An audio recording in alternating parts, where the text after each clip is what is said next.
हाय दोस्तों, मैंने कि एक बार फिर से हाजिर हूँ आपके साथ एक नए व्लॉग में।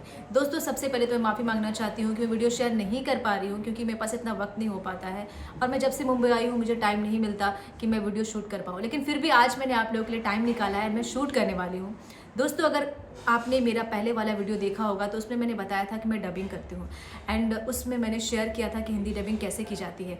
और आज मैं जा रही हूँ भोजपुरी डबिंग करने के लिए। तो चलिए मेरे साथ और देखते हैं कि भोजपुरी डबिंग कैसे की जाती है। तो चलते हैं अब डबिंग करने।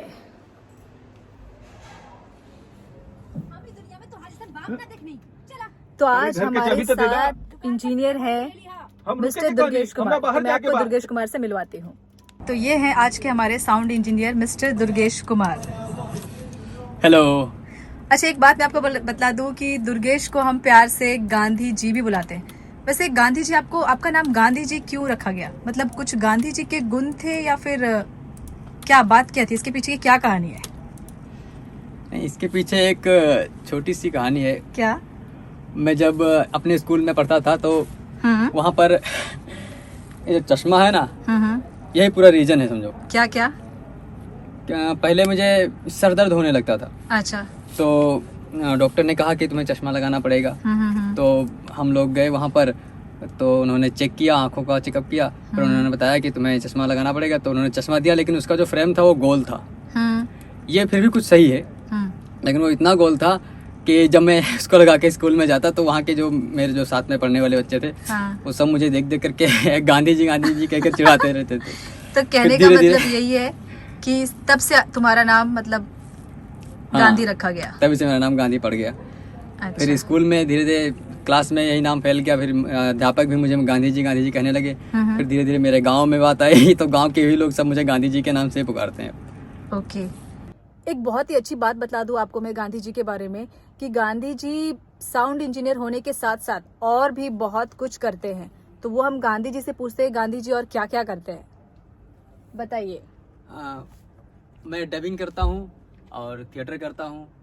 मैंने अभी एक फिल्म शूट किया है जिसका शूट यहाँ केरला में हुआ था। वो एक मलयालम मूवी थी। उसके डायलॉग भी बहुत टफ थे तो काफी दिक्कत होती थी उसको याद करने में। कौन कौन से लैंग्वेज में आपने डबिंग की है? कौन कौन सा लैंग्वेज जानते हो आप?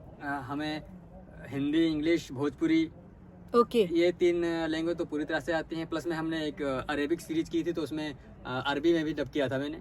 उनके सुपरवाइजर आए थे सऊदी अरब से, तो उन्होंने हम लोगों से डब करवाया था, तो मैंने अरेबिक में भी डब किया है।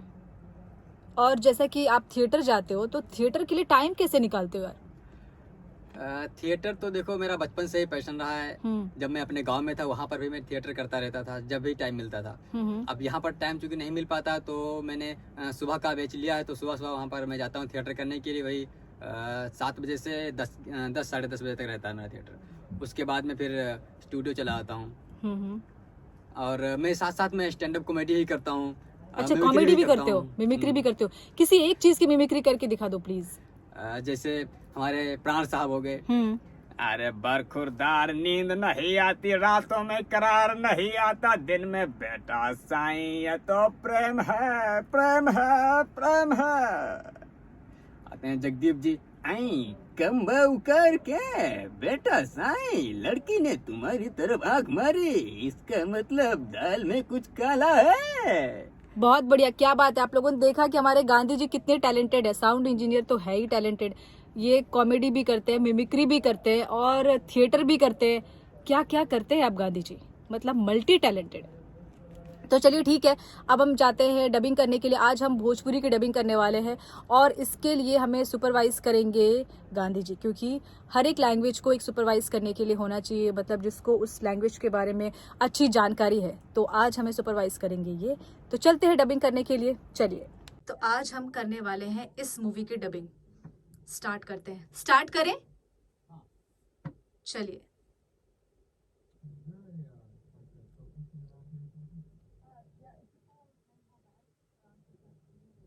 टेक। ओ, अगर तोरा के जाए के बाद तो तू यहाँ से जा सकेला, ठीक बा ना?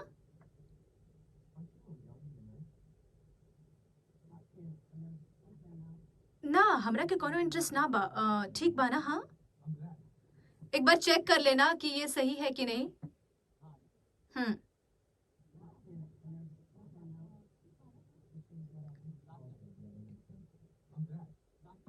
लास्ट लाइन ठीक है। अच्छा हम तोरा की कहानी ना।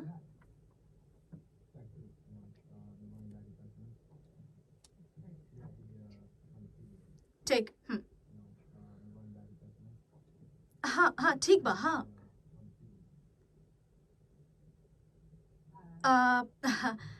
जैक हम तोरा के कह रहल बानी कि ई सब काम हम नहीं कर सकेनी। हाँ ठीक बा। हाँ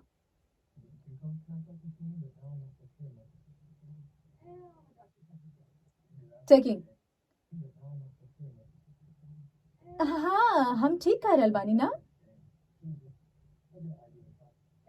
हाँ हम आवत नहीं। ठीक बा। दोस्तों मैं आपको बतला दूं कि अगर हम किसी भी लैंग्वेज की डबिंग करते हैं तो हमें उसकी स्क्रिप्ट दी जाती है। जैसे अगर ये इंग्लिश मूवी है और अगर हमें हिंदी में करना है तो हमें उसकी हिंदी स्क्रिप्ट मिलती है। लेकिन अगर मैं ये मूवी अगर भोजपुरी में कर रही हूँ, सपोज अगर मुझे भोजपुरी आती है तो मैं हिंदी सुन के, हिंदी पायलट सुन के डबिंग कर सकती हूँ। लेकिन अगर मुझे भोजपुरी नहीं आती है तो मुझे उसकी स्क्रिप्ट दी जाती है। लेकिन यहाँ अगर मैंने भोजपुरी भी सीख ली है लिटिल बिट, कुछ अगर दिक्कत होती है तो मुझे उसके लिए सुपरवाइज़र दिए जाते हैं जो मुझे गाइड करते हैं कि किस तरीके से बोलना है, क्या बोलना है, और टोन का ध्यान रखा जाता है। जैसे अगर मैं हिंदी में डबिंग कर रही हूँ तो मेरी हिंदी में भोजपुरी का टोन नहीं आना चाहिए। अगर मैं भोजपुरी में डबिंग कर रही हूँ तो भोजपुरी में हिंदी का टोन नहीं आना चाहिए। कहने का मतलब ये कि अगर आप कोई भी लैंग्वेज करते हैं तो उसकी टोन का ध्यान रखना पड़ता है। मैं जैसे हिंदी में डबिंग करती हूँ, भोजपुरी में करती हूँ, पंजाबी करती हूँ, एंड मैं अरेबिक भी करती हूँ। मैंने अरेबिक के भी सीरीज़ किए हुए हैं। सीरीज़ का नाम है सीरीज़ का नाम क्या था उसका जो मैंने किया था? Veer the robo boy. Yes, Veer the robo boy. उसमें मैंने उसका कैट मोना का कैरेक्टर किया था अरेबिक में। मतलब कहने का मतलब ये कि कोई भी लैंग्वेज आप कर सकते हो, बस उसे सीखना और कैसे बोला जाता है, किस तरीके से आपको बोलना है। तो चलिए मैं अभी ये मूवी कर लेती हूँ, फटाफट डबिंग कंप्लीट करती हूँ, फिर आपसे बाद में मिलती हूँ। तो आपने देखा कि एक डबिंग आर्टिस्ट किस तरीके से डबिंग करता है। वो वहाँ से हमें आवाज़ आती है डायलॉग्स की, तो हम सुनते हैं, देन हम उसको माइक पे बोलते हैं। अब मैं आप लोग को दिखलाती हूँ कि जो साउंड इंजीनियर है, जो रिकॉर्डिस्ट है, वो किस तरीके से हमारे डायलॉग्स को सिंक करता है जो उस लैंग्वेज के साथ। तो चलिए मैं आप लोग को दिखलाती हूँ। वैसे मेरी डबिंग कंप्लीट हो चुकी है ऑलमोस्ट, तो थोड़ा सा ब्रेक लेंगे। तो ब्रेक में मैं देख लेती हूँ कि कैसे वो सिंक कर रहा है, क्या कर रहा है। ये देखिए इस तरीके से ये हमारे डायलॉग सिंक होते हैं। जैसे अच्छा मेरा डायलॉग कौन सा है, वो जो ब्लू कलर का है, और ये ग्रीन वाला जो आप देख रहे हैं वेव, वो पायलट है। करेक्ट? ये पायलट है ये। तो किस तरीके से आप सिंक करते हो इसे? सबसे पहले हम डायलॉग को सुनते हैं कि इंग्लिश में उसने कहाँ पर बोला है, हाँ हाँ। और कहाँ से उसका डायलॉग स्टार्ट होता है। जैसे कि यहाँ से स्टार्ट हुआ, ओ और जो आपने डब किया वो डब आपका सबसे थोड़ा सा लेट में है यहाँ ओ से। अगर तोरा के जाए के बाद तू यहाँ से जा सकेला। ठीक। तो इसको उठा करके इसकी वेव से वेव मिलाना पड़ता है, ओके। और उसके बाद में देखना पड़ता है कि इसका मुंह मैच हो रहा है नहीं मैच हो रहा है। अच्छा मतलब यदि आउट उसके सिंक नहीं होना हाँ चाहिए। आउट सिंक नहीं होना चाहिए। और यदि उसके मुंह में उसका मुंह खुल जाता है, डायलॉग थोड़ा आगे पीछे होता है ना, तो इसे हम इस वेव से दोबारा वेव को छोटा बड़ा करने के बाद में आगे पीछे करके मैच करते हैं। ओके। जैसे ये वाला डायलॉग मैंने अभी मैच किया है, पूरी तरह से वेव से मिलाने के बाद में आप देखो। ओ अगर तोरा के जाए के बाद तू यहाँ से जा सकेला। ठीक बा ना? अच्छा ये आपने इंग्लिश जो अपनी जो अपने जो पायलट है, वो हाँ। पायलट से मैच किया है। ये पायलट से मैच किया है। उसके बाद में हमने देखा कि इसका मुंह में डायलॉग पूरी तरह से मैच हो रहा है नहीं हो रहा है। अगर जो डायलॉग थोड़ा सा भी आगे पीछे है, मैच नहीं हो रहा है, तो इसे हम दोबारा से यहाँ पर आकर के इसके वेव को थोड़ा बड़ा करेंगे, और फिर देखेंगे कि कहीं कोई कमी तो नहीं रहेगी। जैसे कि अब ये वेव यहाँ से स्टार्ट हो रही है और मेरी वेव यहाँ थोड़ी पीछे है, तो इसको उठा करके थोड़ा सा हम आगे बढ़ा देंगे। अब यदि आप देखेंगे ना, पूरी तरह से इसके मुंह से डायलॉग मैच हो गया होगा। देखो। ओ अगर तोरा के जाए के बाद तू यहाँ से जा सकेला। ठीक बा ना? तो आपने ये देखा कि डायलॉग को किस तरीके से इन्होंने मैच किया है वेब से। जो इंग्लिश की अपना पायलट है उसको इन्होंने भोजपुरी से मैच किया। तो इस तरीके से डायलॉग सिंक किया जाता है। हम वहाँ से बोलते हैं, फिर यहाँ पे डायलॉग टू डायलॉग मैच करते हैं, देन सिंक करते हैं। ये देखिए दुर्गेश जी मीन्स हमारे गांधी जी के हाथ कितने फास्ट चल रहे हैं।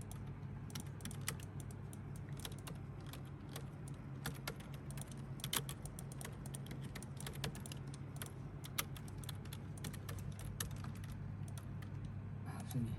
ओ अगर तोरा के जाए के बाद तू यहाँ से जा सकेला ठीक बा ना Aren't you a little young to be a nurse? Hero का dubbing Not to be a nurse intern now. ना हमरा के कोनो इंटरेस्ट ना बा ठीक बा ना I'm हाँ Zach. हमारा डायलॉग कुछ थोड़ा सा आगे पीछे था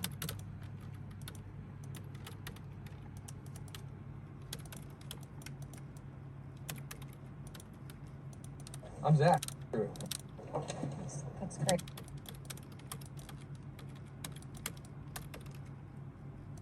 ओ अगर तोरा के जाए के बाद तू यहाँ से जा सकेला ठीक बा ना Aren't you a little young to be a nurse? ना हमरा के कोनो इंटरेस्ट ना बा ठीक बा ना हाँ अच्छा हम तोरा के कहनी ना Makes sense. I'm Zach. तो गांधी आपको साउंड रिकॉर्डिंग मतलब जो ये करने में मज़ा आता है या फिर डबिंग करने में आपको ज़्यादा मज़ा आता है कौन से काम में ज़्यादा इंटरेस्ट आता है दोनों में दोनों में मजा आता है मुझे बहुत अच्छा हाँ कोई ऐसा जैसे कि लाइक मैं अभी मैं रिकॉर्डिंग नहीं करना चाहता हूँ अभी मैं डबिंग करना कभी ऐसा लगा कि हाँ मैं अभी रिकॉर्डिंग नहीं मुझे अभी डबिंग करनी है कभी कभी ऐसा लगा अच्छा कि हाँ कि चलो अब डबिंग ही करते हैं अच्छा जब आपने स्टार्ट किया था तो अभी तो आप खैर बहुत फास्ट हो गए हो जब आपने स्टार्ट किया था तो कुछ ऐसा प्रॉब्लम या कुछ ऐसी तकलीफ की सिंक नहीं होना ऐसी चीज़ों में कभी जब मैंने तकलीफ- स्टार्ट किया था तो मेरे यहाँ पर एक प्रोजेक्ट आया हुआ था एक यूट्यूब का था तो उसके एक आर्टिस्ट आए हुए थे तो उनका जब मैं डब कर रहा था तो बहुत धीरे धीरे कर रहा था तो इतने परेशान हो गए थे कि उन्होंने 2 एपिसोड केवल किया मेरे साथ में अच्छा और उसके बाद में वो चले गए दोबारा आए ही नहीं ना तो प्रोजेक्ट लेकर गए ना तो जो उन्होंने डब किया था डब लेकर मतलब गए। स्टार्टिंग में आपको तकलीफ हुई थी बहुत तकलीफ हुई मतलब जो आर्टिस्ट रहते हैं उनको रहता है कि मुझे एक फास्ट रिकॉर्डिस्ट चाहिए हाँ है ना वो बराबर सिंग करे इवन वो बता पाए कि इस तरीके से डबिंग करनी है हाँ कि वो किस मूड प्रकार से बता होता है पाए हर चीजें कितना फास्ट हो जाए हाँ क्योंकि आज की डेट में लोगों के पास टाइम बहुत कम है मतलब डबिंग में भी फास्ट चाहिए बहुत फास्ट चाहिए इतना फास्ट चाहिए कि उसी दिन से मैंने सोच लिया था कि अब अपने आप को इतना फास्ट करना है कि रूम के अंदर बैठा हुआ डबिंग आर्टिस्ट खुद थक बोल जाए। दे कि भाई रुक जाओ और ऐसा अभी होता स्लो भी है करो अभी हमारे यहाँ शिमारो का एक चल रहा है तो वहाँ से जो आर्टिस्ट आते हैं यहाँ पर डब करने के लिए हम्म। जितने भी आर्टिस्ट अभी तक आए हुए हैं सब लोग बहुत तारीफ करते हैं कहते हैं कि हाँ यहाँ का काम मुझे बहुत अच्छा लग रहा है बहुत पसंद हो रहा है यहाँ का काम बहुत अच्छा बात से तो होता सही है कि मतलब गांधी के साथ अगर कोई एक बार कोई भी डबिंग आर्टिस्ट बैठ जाए तो वो इसकी तारीफ करते ही है कि मुझे वही रिकॉर्डिस्ट चाहिए वही उसी के साथ मुझे बैठना है ये बहुत काबिले तारीफ है तो आपने देखा कि भोजपुरी डबिंग कैसे की जाती है ये तो हुई बेसिक चीज़ें कि हम डबिंग कैसे स्टार्ट करते हैं अब क्या होता है कि जो लोग नहीं जानते हैं जिनको डबिंग के बारे में नहीं पता है कि डबिंग क्या चीज़ होती है तो मैं बतला दूं कि जो ये एरिया है ये जो आप रूम देख रहे हैं ये पूरा रूम एकॉस्टिक होता है मतलब जो आपकी आवाज़ है वो बाहर नहीं जाती है तो इसलिए आपको माइक दिया जाता है तो आप माइक से बोलते हैं देन वो रिकॉर्डिस्ट के पास जो हमारी वेव है जो आवाज़ है जो हम डायलॉग्स बोलते हैं वो जहाँ जाती है वो उनको सिंग करते हैं तो अब क्या है कि दोनों चीज़ें अलग अलग है हम जो यहाँ पर बैठते हैं डबिंग आर्टिस्ट वो सिर्फ डायलॉग को सुन सकते हैं और देख सकते हैं और देखने का क्या सिनेरियो होता है कि आप किसी का भी अगर डायलॉग बोल रहे हो तो उस डायलॉग को सुन के एंड क्या इमोशंस है उस डायलॉग में तब बोला जाता है और अगर कोई रोने वाला सीन है तो वो आपको रो के ही आप बोल सकते हो कि किस तरीके से आपको वो फील डालना है रोने वाला आप ऐसा नहीं कि आप जो रोने वाला सीन है तो बस एक कुछ भी अगर आप ज़रा सी भी आवाज़ में अगर रोने का वो फील नहीं आएगा तो वो डायलॉग्स कभी भी मतलब अच्छा नहीं आएगा तो हमेशा जो कोई भी अगर आर्टिस्ट अगर वहाँ हंसने का सीन है तो हमें हंसना पड़ता है हंस के ही वो डायलॉग वो वहाँ पे वही फील आता है जो वहाँ पे वो आर्टिस्ट देना चाह रहा है तो कहने का मतलब ये है कि जो डबिंग एक ऐसी चीज़ है आपका पूरा इमोशन चाहे वो रोने का है चाहे वो हंसने का सीन है वॉट एवर द सीन चाहे वो गुस्सा होने वाला सीन है या फिर अगर आप शाउटिंग लाउड सीन है तो किस तरीके से आप परफॉर्म करते हो ये चीज़ है ये तो बहुत एक डबिंग आर्टिस्ट को इसके लिए हर चीज़ के लिए रेडी रहना पड़ता है जैसे अगर आपका शाउटिंग सीन है तो आपको चिल्लाना पड़ता है माइक के सामने में ऐसा नहीं कि वो बहुत ज़ोर से चिल्ला रहा है आप लोग देखते होंगे कि बहुत सारे सीन्स में चिल्लाते हैं तो वो लिटरली हमें चिल्लाना पड़ता है अगर आप चिल्लाएंगे नहीं तो वो फील नहीं आएगा चिल्लाने वाला शाउटिंग वाला रोना है तो आपको वो इमोशंस देना है रोने वाला तो ये जो सीन है लेकिन बहुत मज़ा आता है क्योंकि हर कैरेक्टर को हम जीते हैं एक सीन में अगर हंस रहे हो तो हमें हंसना पड़ता है अगर रो रहे हो तो रोना पड़ता है ये तो हुई डबिंग की चीजें। अब जो इसकी बाहर की चीजें क्या होती है कि जो साउंड रिकॉर्डिस्ट है उसका भी बहुत बड़ा योगदान होता है एक डबिंग आर्टिस्ट के साथ। क्या होता है कि अगर हम कोई डायलॉग यहाँ बोल रहे हैं, अगर उसमें कुछ इमोशंस नहीं आ रहे या फिर कम है, कुछ फीलिंग कम है, तो वो साउंड रिकॉर्डिस्ट हमें बताते हैं कि यहाँ पे वो फील नहीं आ रही, यहाँ पे वो चीजें नहीं है, तो हम उसको सुन के फिर उस तरीके से परफॉर्म करते हैं। तो चलिए मैं दिखलाती हूँ कि साउंड इंजीनियर किस तरीके से काम करते हैं। तो चलिए चलते हैं अब साउंड रिकॉर्डिस्ट के पास और देखते हैं कि किस तरीके से वो अपना काम करते हैं। Like a co- तो बताइए गांधी जी, कैसे करते हैं आप डायलॉग सिंक? थोड़ी बहुत ही जानकारी दीजिए, जैसे कि अगर हम कोई डायलॉग्स बोलते हैं तो किस तरीके से आप सिंक करते हो, और ये ब्लू वाला जो वेव है वो क्या है? ये जो ब्लू वाली वेव है, ये तो जो डबिंग आर्टिस्ट अंदर बोलते हैं, ये उनका रिकॉर्ड किया हुआ डायलॉग है। और मीन्स जो ये डायलॉग्स हैं जो हमने हाँ, बोला है। जो भोजपुरी में आपने बोला है। ओके, और जो ये ग्रीन में है, ये वीडियो के साथ में इंग्लिश वाला है। पायलट है। हाँ, पायलट वीडियो। ओके, तो सबसे पहले जब वो हम यहाँ पर रिकॉर्ड करते हैं और डबिंग आर्टिस्ट अंदर से डायलॉग बोल देते हैं भोजपुरी में या हिंदी में या किसी भी लैंग्वेज में, ठीक है। तो वो जो डायलॉग का पायलट होता है ना, पायलट से थोड़ा सा आउट सिंक रहता है। ओके, तो उसको सबसे पहले हम वेव से वेव मैच करते हैं। जब वेव से मैच हो जाती है, उसके बाद में हम देखते हैं कि वीडियो प्ले करके देखते हैं कि उसका मुंह डायलॉग से मैच हो रहा है या नहीं हो रहा है। अच्छा, जैसे कि ब्लू वाला डायलॉग मेरा है, तो आप इसे मैच करके एक बार सीन में दिखलाना कैसे करते हाँ, हैं? जैसे हमने इस डायलॉग को पायलट से मैच कर दिया, हम्म, अब हम दोनों साथ में प्ले करके देखते हैं कि डायलॉग बराबर मैच हुआ या नहीं मैच हुआ है। ओके ओ अगर तोरा के जाए के बाद तू यहाँ से जा सकेला, ठीक बा ना? Okay okay okay, got it. अब ये इंग्लिश वाला डायलॉग और भोजपुरी का डायलॉग बराबर मैच हो गया है। अब इसको हम केवल भोजपुरी में ही सुनते हैं, तब हमें ऐसा लगेगा कि लड़की पूरी तरह से भोजपुरी में ही बोल रही है। ओके, देखिए। ओके। ओ अगर तोरा के जाए के बाद तू यहाँ से जा सकेला, ठीक बा ना? ठीक है। तो इस प्रकार से हम लोग एक एक वेव एक एक डायलॉग से मैच करते हैं। तो एक और चीज़, जैसे हाँ। कि हम कोई डायलॉग्स बोल रहे हैं, सपोज क्या होता है कि कई बार हम डायलॉग्स बोलने में, अच्छा, तो कई बार ऐसी चीज़ें होती है कि हम डायलॉग्स बोल रहे होते हैं, जो रिकॉर्डिस्ट होते हैं उनको सुनना पड़ता है कि आर्टिस्ट कई बार वो इमोशंस या फिर कुछ नहीं दे पाते, वो किस तरीके से आप लोग बताते हो क्या? हाँ, कभी कभी अक्सर ऐसा होता है कि आर्टिस्ट थोड़ा बहुत कंफ्यूजन में आ जाते हैं, तो उनका क्योंकि कुछ आर्टिस्ट ऐसे होते हैं जो कि एक साथ में 2-2, 3-3 कैरेक्टर प्ले करते रहते हैं। ओके, 2 कैरेक्टर आ गए, 3 कैरेक्टर आ गए ना, तो साथ ही साथ वो भी आवाज़ चेंज कर करके डब करते रहते हैं। तो उनमें कभी कभी ऐसा हो जाता है कि किसी का थोड़ा बहुत इमोशन चेंज हो जाता है, तो मैं यहाँ से समझाता हूँ, बताता हूँ सीन देखने के लिए, कहता हूँ कि सर एक बार सीन देख लो, उसका इमोशन कैसा है, ठीक उसी प्रकार से इमोशन आप दो। वो देख कर तुरंत ज़्यादा उन्हें यानी कि टाइम वगैरह नहीं लगता है, क्योंकि ये मज़े होते हैं पूरी तरह से, तो बस तुरंत हो जाता है उनसे। हाँ। इसका मतलब ये है कि आपको भी बताना पड़ता है समटाइम्स कि ये डायलॉग सही है, गलत है, इस हाँ। चीज़ के बारे में। हाँ, कभी कभी ऐसा होता है कि डायलॉग बोलते बोलते कहीं कहीं उनसे फंबल हो जाता है, कुछ कोई डायलॉग में कोई वर्ड क्लियर नहीं हो पाते हैं, कहीं कहीं पर कुछ डिक्शन की प्रॉब्लम आ जाती है, तो हमें यहाँ से समझाना पड़ता है कि सर यहाँ पर ये प्रॉब्लम आई है, या माइक की पोजीशन कभी आगे पीछे हो जाती है, या डब करते करते परेशान हो गए तो थोड़ा इधर उधर हो गए तो आउट सिंग माइक से आउट हो जाते हैं, तो वो भी बताना पड़ता है कि माइक से कि सर थोड़ा सा आप माइक के लेवल में आ जाओ ताकि डब अच्छा हो जाए। अच्छा, कभी ऐसा होता है कि कोई अगर जैसे किसी की टोन, कोई सपोज अगर पंजाब का है, गॉट इट, पंजाब का है, या फिर कोई अगर साउथ का है, तो वैसे तो अगर कोई डबिंग आर्टिस्ट है तो उसके तो टोन में वो चीज़ आती ही नहीं है, वो कि वो पंजाब का है जो व्हाटएवर। हाँ, वो जो बड़े डबिंग आर्टिस्ट होते हैं वो अपने जो उनकी नेटिव भाषा होती है ना, उसको छिपाए रखते हैं। अब वो यदि वो हिंदी में डब करेंगे तो शुद्ध खड़ी हिंदी का ही उपयोग करेंगे। ओके, और कभी कभी कुछ ऐसे आते हैं जो कि जिनके अंदर से वो भाषा झलकती ही रहती है। हाँ। जैसे कुछ यूपी से हो गए या पंजाब से हो गए या बिहार से हो गए, वो यदि डब करते हैं, उनकी पकड़ ज़्यादा नहीं है हिंदी के ऊपर, तो जब हिंदी में ही डब करते हैं तो उनकी भाषा अपने आप झलकने लगती है, उनका टोन आ ही जाता है, बिहारी का बिहारी टोन आ जाता है, पंजाबी का पंजाबी टोन आ ही जाता है।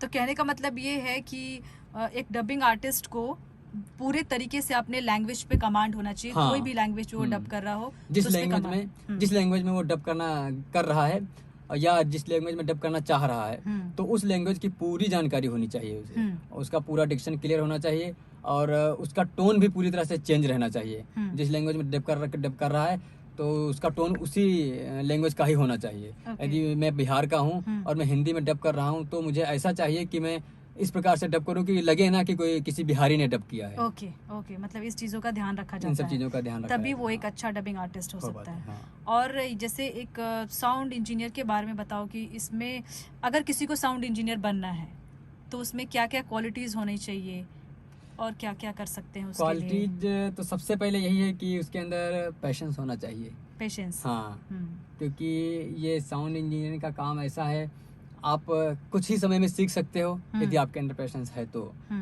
या फिर लगे रहोगे तो काफ़ी समय भी चला जाएगा। आप अपने आप के ऊपर ऐसा कमांड होना चाहिए, ऐसा ऑब्जर्वेशन आपके अंदर होनी चाहिए कि आप चीज़ों को बहुत ही जल्दी सीख लो तो ज़्यादा बेहतर रहता है। क्योंकि ये ऐसा काम है जिसमें आपको कीबोर्ड और कंप्यूटर की तो आवश्यकता पड़ती ही पड़ती है, साथ ही में आपको अपने दिमाग से पूरी क्रिएटिविटी रखनी पड़ती है। क्योंकि जिस प्रकार से एक डायरेक्टर फिल्म को शूट करता है, हाँ। शूट करने के बाद जब यहाँ पर डब होता है तो ठीक डायरेक्टर की तरह ही आपको यहाँ पर बैठ करके पूरी तरह से और डबिंग आर्टिस्ट को या जो एक्टर आते हैं डब करने के लिए उनको पूरी तरह से Supervise करना पड़ता है। सुपरवाइज करना पड़ता है। ओके।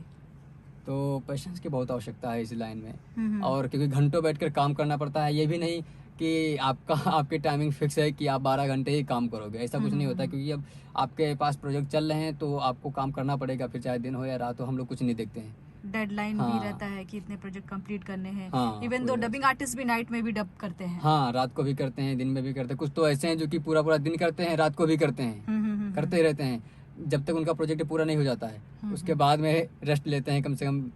लेकिन काम करने में बहुत मजा आता है गांधी। हाँ, मजा तो बहुत आता है काम बहुत करने मजा, क्योंकि हर एक, क्योंकि आप लोग का भी क्या है कि हम लोग भी एक नए कैरेक्टर को जीते हैं और जो आप लोग यहाँ पे देख रहे हो वो भी जी रहे होते हैं क्या जी ये रहे character। होते हैं, हाँ। और जैसे समटाइम्स क्या होता है, हम कोई सीरीज कर रहे हो तो उस सीरीज में हम इतने बुरे तरीके से घुस जाते हैं कि आप देखना चाहते हैं कि अरे आगे सीरीज में क्या होने वाला क्या है, होने वाला है, क्या हाँ। होने वाला है। कई बार ऐसे कभी कभी series तो भी ऐसा आते हैं। होता है कि हम यहाँ पर डब कर रहे हैं, डबिंग आर्टिस्ट भी डब कर रहे हैं, और वेब सीरीज है या सीरीज या फिल्म कोई इतनी अच्छी लग जाती है कि हम लोग सोचते हैं चलो देख लेते हैं, फिर डब करते हैं। डब करते हाँ, हैं। छोड़ के देखने लगते हैं, देखते हैं कम से कम आधा एक घंटा देखते हैं, उसके बाद फिर डब करते हैं। वो भी मजा आता है। मजा आता है उसमें। ये हो जाता है कि वो पूरी सीन का सीक्वेंस उन्हें समझ में आ जाता समझ में है, आ तो जाता डब है। करने में थोड़ा आसान हो जाता है, आसान हो इसीलिए। जाता है। हाँ, ठीक है।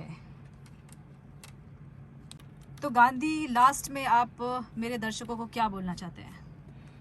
मैं सभी लोगों से यही कहना चाहूँगा कि आप यदि किसी भी फील्ड में जाना चाहते हैं तो पेशेंस रखें और मेहनत करते रहें। बस मेहनत ही, जितना आप मेहनत करोगे उतनी ही जल्दी सफलता आपके कदम चूमेगी। बिल्कुल सही बात। हाँ, क्योंकि मेहनत करना बहुत ज़रूरी है। मेहनत एक ऐसी चीज़ है कि आप मेहनत करते रहोगे तो सफलता तो मिलेगी ही मिलेगी, बहुत वो बढ़िया। आपके मेहनत के ऊपर है। तो चलिए अब हम लोग चल के मेहनत करते हैं और डबिंग करते हैं। बिल्कुल। चलिए चलते हैं। तो दोस्तों, आपने देखा कि आज मैंने की भोजपुरी डबिंग। मिलेंगे एक नए वीडियो में एक नए लैंग्वेज के साथ। आज के लिए मैं अपना वीडियो यहीं पे समाप्त कर रही हूँ। अगर तोरा लगन के वीडियो पसंद आई तो लाइक करी, सब्सक्राइब करी, बेल आइकन जरूर दबाई। तब तक खातिर सब लोगन के Ram Ram, bye, take care.